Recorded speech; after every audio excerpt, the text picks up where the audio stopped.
ചിത്രങ്ങളും ഓരോ തരത്തിലുള്ള ആശയ രാഷ്ട്രീയമാണ്. ഈ ചിത്രങ്ങൾ വരച്ച കുട്ടികൾ 6ഉം 7ഉം ക്ലാസ്സിൽ പഠിക്കുന്നവരാണെന്നുള്ള മറ്റൊരു ആവശ്യം. മാത്രമല്ല ഈ ചിത്രങ്ങൾക്കകത്ത് മുഴുവൻ ഈ മത്സ്യത്തൊഴിലാളികളുടെ ജീവിതം, ഒരുപക്ഷെ കടലിൻ്റെ പ്രക്ഷുബ്ധതകളോട് നിരന്തരം ഏറ്റുമുട്ടി ജീവിച്ച മത്സ്യത്തൊഴിലാളികൾ, അവരെ അനുഭവിച്ച് അവർ കണ്ടും അറിഞ്ഞും വന്ന കടലിനെ അവരുടെ മക്കൾ അവരുടേതായ ചായങ്ങളിൽ പകർത്താൻ ശ്രമിക്കുന്നു. ഇവിടെ ഒരു തീരമുണ്ടായിരുന്നു എന്ന് പറയേണ്ടി വരുന്ന അഞ്ചുതെങ്ങ് നിവാസികൾ ഉള്ള ഒരു കാലഘട്ടത്തിലാണ് ബ്ലൂ ഗ്രീൻ സംഘടിപ്പിക്കുന്ന ഈ ഒരു കോസ്റ്റൽ എക്സിബിഷൻ ഇവിടെ നടന്നത്. കോസ്റ്റലിലെ കുട്ടികൾ വരച്ചുണ്ടാക്കിയ ഇവരുടെ ഈ ചിത്രത്തിൽ നിന്ന് അവർ ഇന്നത്തെ തീരദേശ നിവാസികൾ അല്ലെങ്കിൽ ഫിഷർമെൻസ് അനുഭവിക്കുന്ന വളരെ റിയലിസ്റ്റിക് ആയിട്ടുള്ള ഒരുപാട് ചിത്രീകരണങ്ങൾ നടന്നിട്ടുണ്ട്.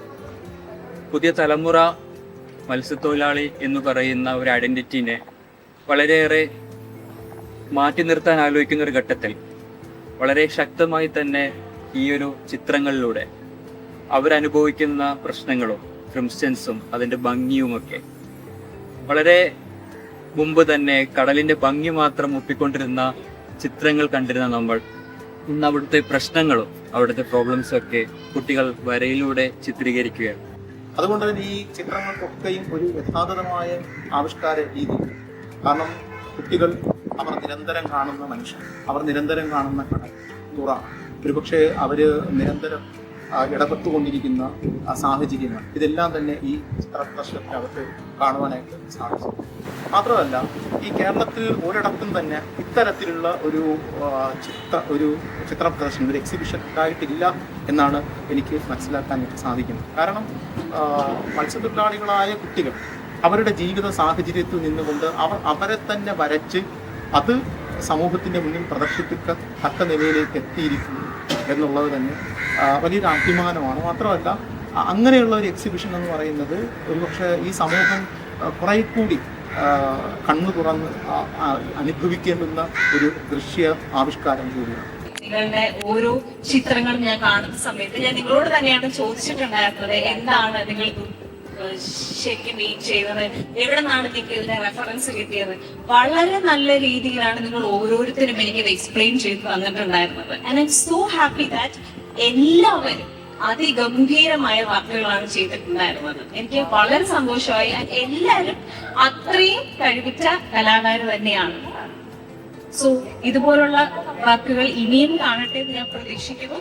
സോ തീരദേശത്തെ അടയാളപ്പെടുത്തലുകൾ വളരെ കുറവാണ് ഒരു റിസർച്ചർ എന്ന നിലയ്ക്കൊക്കെ നമുക്ക് കാണാൻ സാധിച്ചിട്ടുണ്ടായിരുന്നു. ഈ കുട്ടികളുടെ ചിത്രത്തിനകത്ത് നാം കാണുന്നത് പക്ഷേ ഇവിടുത്തെ മൺമറഞ്ഞു പോയ സംസ്കാരം, ഇവിടുത്തെ മൺമറഞ്ഞു പോയ തൊഴിൽ രീതി, ഇവിടുത്തെ മനുഷ്യരുടെ ഇപ്പോഴത്തെ ദൈനംദിന ജീവിതമാണ്. മാത്രമല്ല ഭാവിയിൽ അവർക്ക് സംഭവിക്കാനിരിക്കുന്ന അന്യം നിന്നു പോകലിൻ്റെതായ ഒരു രാഷ്ട്രീയത്തെ കൂടി ഈ ചിത്രങ്ങൾ മുന്നോട്ട് നോക്കുന്നു. ഇതിനകത്ത് ഞാൻ കണ്ട എന്നെ വിസ്മയിപ്പിച്ച ഒരു ചിത്രം എന്ന് പറയുന്നത് ഒരു കപ്പൽ, അതായത് വൻകിട കോർപ്പറേറ്റിലുള്ള ഒരു കപ്പൽ കടലിൽ നിന്ന് മത്സ്യങ്ങൾ ഇങ്ങനെ കോരിയെടുക്കുന്നു. നിസ്സഹായരായ അപ്പുറത്ത് വള്ളത്തിൽ നോക്കി നിൽക്കുന്ന പരമ്പരാഗത മത്സ്യത്തൊഴിലാളികൾ, അങ്ങനെയുള്ള ഒരു ചിത്രം. ആ ചിത്രം എന്ന് പറയുന്നത് അതിനകത്ത് നമ്മൾ കുറേ നേരം നോക്കി നിന്നാൽ അത് നമുക്ക് കിട്ടുന്ന ഒരുപാട് അർത്ഥങ്ങൾ അല്ലെങ്കിൽ ഒരുപാട് രാഷ്ട്രീയ വിവക്ഷകൾ ഒക്കെ തന്നെ ആ ചിത്രത്തിൽ ഉണ്ട് എന്നതാണ്. മറ്റൊന്ന് ഈ കട്ടമരം തുഴഞ്ഞു പോകുമ്പോൾ കാറ്റിന്റെ ഗതിക്കനുസരിച്ച് തുഴഞ്ഞു പോകാൻ കെട്ടിയിരുന്ന ആ ഓടുപാൻ ഇതിനകത്ത് കാണുന്നുണ്ട്. മാത്രമല്ല പലതരത്തിലുള്ള വള്ളങ്ങൾ, ട്രോളിംഗ് വെള്ളമായിക്കോട്ടെ, തങ്കൽ വെള്ളമായിക്കോട്ടെ, അല്ലെങ്കിൽ കട്ടമരമായിക്കോട്ടെ, അല്ലെങ്കിൽ ദൈനംദിന ആവശ്യത്തിന് മത്സ്യത്തൊഴിലാളികൾ ഉപയോഗിക്കുന്ന വെള്ളമായിക്കോട്ടെ, സുനാമി വെള്ളമായിക്കോട്ടെ, ഇങ്ങനെ പലതരത്തിലുള്ള വള്ളങ്ങൾ കാത്തിരിപ്പ് എന്ന് പറയുന്ന ഒരു വികാരത്തെ വളരെ നന്നായി ആവിഷ്കരിക്കുക. മത്സ്യത്തൊഴിലാളികൾ സ്ത്രീകളുടെ കാത്തിരിപ്പ്, മീനിന് വേണ്ടിയുള്ള അവരുടെ കാത്തിരിപ്പ്, മീൻ കിട്ടുമ്പോഴുള്ള അവരുടെ മുഖത്തുള്ള മീൻ കച്ചവടം ചെയ്യാനായി കിട്ടുമ്പോൾ അവരുടെ മുഖത്തുള്ള ഒരു ആഹ്ലാദം, മീൻ വിൽക്കാനായി നിൽക്കുന്ന അവരുടെ അവസ്ഥ, ഇങ്ങനെ മത്സ്യത്തൊഴിലാളി സ്ത്രീകളുടെ തന്നെ മനഃഭാവങ്ങൾ എന്നെ താമസിക്കുന്നു. കുട്ടികൾ കടൽ കണ്ടിട്ടില്ലെങ്കിൽ കൂടി ആ കടലിൽ പോയ ആൾക്കാരുടെ കഥകൾ കേട്ടുകൊണ്ട് ഈ ഇത്രയും നല്ല രൂപത്തിൽ ഇത് ചിത്രീകരിക്കുക എന്നുള്ളതാണ്. അതിലപ്പുറം ഇത് കൺവേ ചെയ്യുന്ന ഒരു മെസ്സേജ് എന്ന് പറയുന്നത് മുമ്പ് കടന്നു പോയിട്ടുള്ള ഒരുപാട് ആൾക്കാരുടെ ചരിത്രങ്ങളും കടൽ എന്ന് പറയുന്ന വലിയൊരു അധ്യാപകൻ അല്ലെങ്കിൽ അധ്യാപിക എന്ന് പറയുന്ന ഒരു കോൺസെപ്റ്റിലോട്ടാണ്. ഇവിടെ അതുപോലെ തന്നെ ചിത്രീകരിച്ചിട്ടുള്ള ഒരു സിനിമ ഉണ്ടായിരുന്നു, വിരൽത്തുമ്പിൽ കണ്ണുള്ളവർ എന്ന് പറയുന്നു. കട്ടമനോളിയെല്ലാം ഒരാപത്തില്ല കപ്പലിതായി.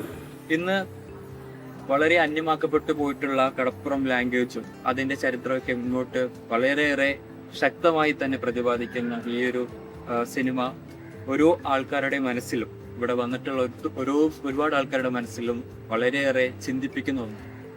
ലൂഷ്യൻ ആർട്സ് എക്സിബിഷനിൽ പങ്കെടുത്തതിന് വളരെ സന്തോഷമുണ്ട്. 5ഉം 6ഉം ക്ലാസ്സിൽ പഠിക്കുന്ന കുട്ടികൾ ഇത്രയും ജീവനുള്ള ചിത്രങ്ങൾ വരച്ച് നമ്മളെയൊക്കെ കരയിപ്പിക്കുകയാണ് ചെയ്തിട്ടുള്ളത്. കാര്യം ഈ ചിത്രങ്ങളൊക്കെ നമ്മൾ നേരിട്ട് കണ്ട് വളർന്ന വ്യക്തികളാണ് നമ്മൾ. പക്ഷെ ഇപ്പോഴത്തെ കുട്ടികൾ അത് കണ്ടിട്ടില്ല. പക്ഷെ എന്നാലും അവരുടെ കടൽ അറിവുകളിൽ പ്രവർത്തിക്കുന്ന വ്യക്തികൾ പറഞ്ഞു കൊടുത്ത് ഇത്രയും നല്ല രീതിയിലുള്ള ചിത്രങ്ങൾ വരച്ച് എക്സിബിഷന് വന്നതിന് തന്നെ അവർക്ക് തന്നെയാണ് അത് ഹാൻഡ്സ് ഓഫ് ചെയ്യേണ്ടത്. ഇതുപോലുള്ള സംഘടന വീണ്ടും അവരെ പ്രോത്സാഹിപ്പിച്ച് നമ്മുടെ പരമ്പരാഗതമായിട്ടുള്ള മത്സ്യബന്ധനവും മത്സ്യത്തൊഴിലാളികളുടെയും അവർ നേരിടുന്ന പ്രശ്നങ്ങളും ഇതിൽ വിപുലമായി, അതായത് പല നാടുകളിലും പല നാട്ടുകാരുടെ ഇടയിലും ഈ എക്സിബിഷൻ വിപുലമാകാൻ അവർക്ക് കഴിയട്ടെ എന്ന് ആത്മാർത്ഥമായി ഞാൻ ആശ്വസിക്കുന്നു. ഒരുപക്ഷെ ഈ കുട്ടികൾ ഇതേ നിലയിൽ ഈ അവരുടെ ജീവിത ഇടങ്ങളെ സ്വാംശീകരിച്ചുകൊണ്ട് അതിനെ കലയാക്കി മാറ്റിക്കൊണ്ട് മുന്നോട്ട് പോയാൽ ഒരുപക്ഷെ വരും കാലത്ത് ഇന്ത്യയിലെ ചിത്രകലയിൽ ഏറ്റവും വലിയ വിച്ഛേദങ്ങളും ഏറ്റവും വലിയ അഴിച്ചുപണികളും ഏറ്റവും വലിയ പുതുമകളും സൃഷ്ടിക്കാൻ ഈ കുട്ടികൾക്ക് കഴിയും എന്ന് ഉറപ്പുണ്ട്. അതിനുവേണ്ടിയാണ് സത്യത്തിൽ ഓഷ്യൻ ആർട്സ് സ്കൂളിൽ കുട്ടികളെ ഒരുക്കുന്നു എന്നാണ് ഞാൻ വിചാരിക്കുന്നത്. ഈ ചിത്ര പ്രദർശനം കണ്ടതിലുള്ള ആഹ്ലാദം അറിയിക്കുന്നതോടൊപ്പം തന്നെ ഇതിനെ സംഘാടകരെ അഭിനന്ദിക്കുകയും ചെയ്യുന്നു.